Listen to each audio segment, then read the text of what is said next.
Ողջույն սիրելի հետևորդներ ջան, հուսով եմ ձեր մոտ ամեն ինչ լավ է։ Սիրելիներս, այսօր առավոտյան շատ հետաքրքիր անակնկալ մատուցեցին ինձ հնդկահավ նվիրեցին։ Նայեք։ Եվ ես որոշեցի առիթը բաց չթողնել եւ ձեզ համար պատրաստել տնական, հայկական, ավանդական ընտիր ուտեստ հնդկահավով։ Մնացեք ինձ հետ, որովհետև շատ համեղ ուտեստ եմ պատրաստելու։ Խնդրում եմ լայքեք տեսանյութը, որպեսզի հնարավորինս շատ տարածվի եւ բաժանորդագրվեք իմ ալիքին եւ գնացինք համող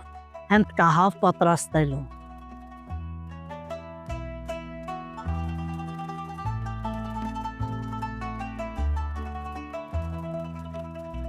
Սիրելիներս, պետք է տաք հեռացրած ջուր լցնենք հնդկահավի վրա, որպեսզի մեր հետագա աշխատանքները հեշտացնենք։ Այս